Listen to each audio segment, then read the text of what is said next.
হযরত আলী ইবনে আবু তালিব রাদিয়াল্লাহু আনহু রাসূলুল্লাহ সাল্লাল্লাহু আলাইহি ওয়াসাল্লামের অন্তিম শয্যায় তাহার সহিত সাক্ষাৎ করিয়া আসিলে লোকজন তাহাকে জিজ্ঞাসা করিলেন, হে হাসানের পিতা,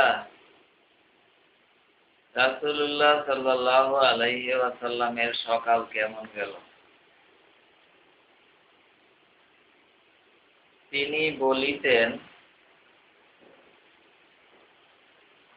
আল্লাহর শুকর, তাহার সকাল ভালোই গিয়াছে। হাদীস বর্ণনাকারী বলেন, তখন হযরত আব্বাস ইবনে আব্দুল মুত্তালিব রাদিয়াল্লাহু আনহু তাহার হাতে ধরিয়া বলিলেন, আমি দেখিতেছি মাত্র ৩ দিন পরই তুমি অন্যের প্রভাব বা দিনে চলিয়া যাইবে। আর আল্লাহর কসম, আমি দিব্য দেখিতেছি যে রাসূলুল্লাহ সাল্লাল্লাহু আলাইহি ওয়াসাল্লাম অচিরেই তাহার এই রোগেই মৃত্যুবরণ করিবেন। মুত্তালিব বংশের লোকদের মৃত্যুকালীন চেহারা আমি সম্যকভাবেই চিনি।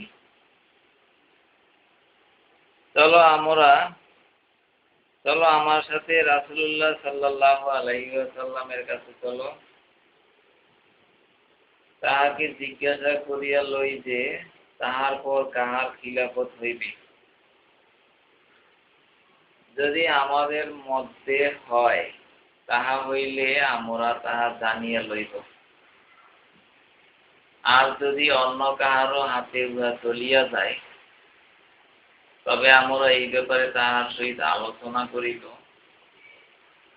তখন তিনি আমাদের ব্যাপারে ওসিয়ত করিয়া যাইবেন। তখন হযরত আলী রাদিয়াল্লাহু আনহু বলিলেন, আল্লাহর কসম, আমি উহা করিতে যাইব না। যদি আমরা তাহাকে জিজ্ঞাসা করিতে যাই আর তিনি নিষেধ করিয়া দেন,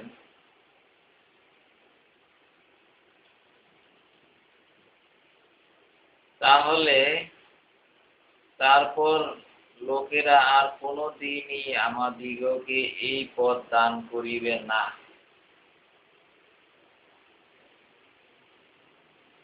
সুতরাং প্রথম আল্লাহ, আমি কুসমিন কালেও রাসূলুল্লাহ সাল্লাল্লাহু আলাইহি ওয়াসাল্লামকে উহা জিজ্ঞাসা করিতে যাইব না। আল হাদিস আল আদাবুল মুফরাদ, হাদিস নাম্বার 1145।